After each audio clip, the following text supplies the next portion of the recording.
The galaxy had known peace for 10,000 years. Every species across the known universe understood one simple truth. The ancient clock must never stop ticking. It stood at the center of the Galactic Council's Great Hall on the planet Verithus Prime. The clock was older than any civilization currently alive. Its massive crystalline gears turned slowly, powered by an energy source that no scientist had ever been able to identify. The elders said it was magic. The scientists said it was simply technology they did not yet understand. But everyone agreed on one thing. When the clock stopped, the barrier would fall. Commander Sarah Chun stood before the clock, her reflection dancing across its smooth obsidian surface. She was the first human to ever be allowed this close to the sacred timepiece. The Galactic Council had debated for 3 standard years before finally agreeing to let humanity send a representative. Humans were still considered young and reckless by the older races. They had only discovered faster than light travel 2 centuries ago. But something about humans had caught the attention of the ancient races. Something that made them both curious and afraid. The clock's hands moved with perfect precision. Each tick echoed through the great hall like the heartbeat of the universe itself. Sarah counted the seconds between each sound. Exactly 1 standard galactic second. Never faster, never slower. It had been this way since before the first stars of this generation had formed. Elder Vorthan of the Crystalline Collective approached Sarah with his usual graceful movements. His body was made of living crystal, and light bent around him in beautiful patterns. He was over 8,000 years old, one of the oldest beings still alive, who remembered the last time the clock had almost stopped. He told Sarah that she should not be here. His voice resonated through multiple dimensions at once. Humans were too young to understand what the clock protected them from. Sarah turned to face him. She had dealt with prejudice against humans her entire career. It no longer bothered her. She simply asked him what exactly the clock was protecting everyone from. Vorthan's crystalline form flickered with colors that Sarah's human eyes could barely perceive. He spoke of the Voidwalkers. He called them beings of pure chaos and destruction. They existed before order came to the universe. The Ancient Ones had created this clock and the barrier to keep them sealed away. As long as the clock ticked, the spell held. As long as the spell held, reality itself was safe. Sarah nodded slowly. She had heard the stories. Every species had their own version of the tale. The Voidwalkers were monsters from before time. They could unmake reality with a thought. They had been sealed away by gods or ancient superbeings or cosmic forces, depending on which species was telling the story. Sarah had always thought they were just myths. Scary stories that older civilizations told to make themselves feel important. But standing before the clock, she felt something she could not explain. A pressure in her mind. A whisper at the edge of her hearing. Something was watching her from somewhere very far away and very close at the same time. The first warning came 3 days later. The clock skipped a beat. Just 1 missed tick. But it was enough to send panic through the entire Galactic Council. Representatives from 100 different species crowded into the Great Hall. They argued and blamed each other. The Reptilian Empire accused the hive minds of sabotage. The hive minds accused the Machine Collective of attempting to study the clock's power source. Everyone accused everyone else. Only Sarah remained calm. She watched the clock carefully, recording every movement, every sound, every flicker of energy. Her human eyes noticed something that the others had missed. The clock was not breaking down. It was being attacked. Something on the other side of the barrier was pushing against it. Something was trying to get through. She shared her findings with Elder Vorthan. He did not believe her at first. He said the barrier was absolute and that nothing could break it from the inside. The Ancient Ones had made sure of that. Sarah asked him if he was absolutely certain about that. She pointed to the energy readings she had collected. There were patterns in the interference. Deliberate patterns. Something intelligent was probing for weaknesses. Vorthen studied her data for a long time. When he finally spoke, his voice was heavy with something Sarah recognized as fear. He admitted that he did not know what to do. None of the ancient races knew how the clock actually worked. They had only ever maintained it and followed the rituals passed down through generations. Sarah felt a cold anger rise within her. 10,000 years. They had guarded this clock for 10,000 years without ever trying to understand it, without ever preparing for the possibility that someday the barrier might fail. This was exactly why the older races looked down on humans. They thought humans were reckless because humans always wanted to understand how things worked. They thought humans were dangerous because humans always had a backup plan. The second attack came at midnight, Galactic Standard Time. The clock did not just skip a beat this time. It stopped completely for 3 seconds. In those 3 seconds, the barrier flickered. Through the cracks, something reached out. Sarah felt it before she saw it. A presence in her mind, cold and hungry and vast beyond comprehension. It whispered promises and threats in languages that had never been spoken by mortal beings. It showed her visions of a universe consumed by chaos, where the laws of physics were just suggestions and reality itself screamed in endless agony. Then the clock started again, and the presence retreated. But the damage was done. Cracks now ran through the barrier like fractures in glass. Everyone could see them. Dark lines in the fabric of space itself, spreading slowly but surely. The Galactic Council fell into chaos.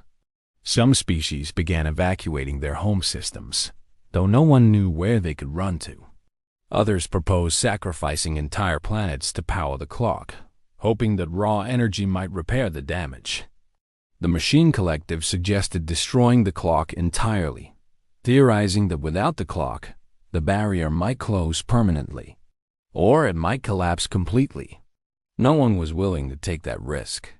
Sarah spent 3 days without sleep, studying every piece of data she could find about the clock and the barrier. She talked to every ancient being who would speak with her. She read texts written in languages that no one had spoken in millions of years. And slowly, she began to understand. The clock was not a machine. It was not magic either, not in the way the older races understood magic. It was a translation device. It took human concepts of time and order and turned them into something the universe could understand. The Ancient Ones had not just been powerful. They had been human, or something very much like human. They had created the clock using the one thing that humans had in abundance, but other species seemed to lack: willpower. Stubborn, irrational, impossible willpower. Sarah called an emergency session of the Galactic Council. Many of the representatives did not want to listen to her. She was human. She was young. What could she possibly know that they did not? But Elder Vorthen stood beside her. He told the council to listen. He said humans might be the key to their salvation. Sarah explained her theory. The clock was failing because no one believed in it anymore. The Ancient Ones had created it during a time when the universe was young and possibility was endless. They had believed with absolute conviction that order could triumph over chaos. That belief had been the true power source all along. But over 10,000 years, that belief had faded. The older races had become complacent. They had forgotten what it meant to fight against the impossible. Humans had not forgotten. Humans had never stopped fighting impossible battles. From the first moment humanity had looked up at the stars, they had dreamed of reaching them. When they were told that faster than light travel was impossible, they had invented it anyway. When they were told that they would never be accepted by the Galactic Council, they had proven themselves worthy anyway. Humans specialized in doing things that could not be done. The Galactic Council debated her proposal for hours. Many rejected it outright. They said it was ridiculous to suggest that belief could power ancient technology. They said humans were arrogant to think they could succeed where older and wiser races had failed. But Sarah did not wait for their approval. She walked to the clock and placed her hands upon its surface. The crystal was cold against her skin. She could feel the barrier trembling, could sense the void walkers pressing against it with all their terrible strength. She closed her eyes and remembered every impossible thing humanity had ever achieved. The first fire, the first wheel, the first flight, the first step on the moon, the first jump between stars. Humans were storytellers at heart. They told themselves stories about heroes who never gave up, about ordinary people doing extraordinary things, about hope surviving in the darkest places. Those stories were not just entertainment. They were instructions. They were reminders. They were prayers to a universe that did not always listen, but sometimes responded. The clock began to tick faster. The other representatives watched in shock as the cracks in the barrier started to seal. But the Void Walkers were not ready to give up. They pushed back with all their ancient power. They sent waves of pure chaos crashing against Sarah's mind. They showed her every failure humanity had ever experienced. Every war, every plague, every moment of cruelty and cowardice and despair. Sarah accepted all of it. She did not look away from humanity's darkness. Instead, she showed the Void Walkers something they had never seen before. She showed them what humans did after they failed. They got back up. They tried again. They refused to accept that the story was over. The battle lasted for what felt like hours, but might have been seconds or years. Time had little meaning at the edge of reality. But finally, the clock struck midnight. Not the midnight of the Galactic Standard Calendar. This was a different midnight. The original midnight. The moment when the Ancient Ones had first sealed the Void Walkers away. The barrier flashed with light brighter than 1,000 suns. The Void Walkers screamed in rage and pain as they were pushed back into their prison. The cracks sealed themselves, stronger than before. And when the light faded, Sarah was still standing at the clock, her hands still pressed against its surface. She was older now. Her hair had turned white.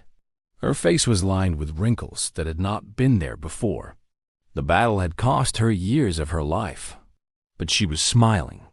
Elder Vorthen approached her with something like awe in his crystalline form. He asked her how she had done it. How had she found the strength to fight beings that had existed before the stars? Sarah turned to look at the clock, which was now ticking with perfect precision once again. She said it was simple, really. She had remembered that humans were very good at being stubborn, especially when someone told them they could not do something. The Galactic Council awarded humanity a permanent seat among the elder races that day. The young species that everyone had underestimated had saved the entire universe. But Sarah knew the truth. She had not saved anything alone. She had carried the dreams and hopes and stubborn determination of every human who had ever lived within her. And that had been enough.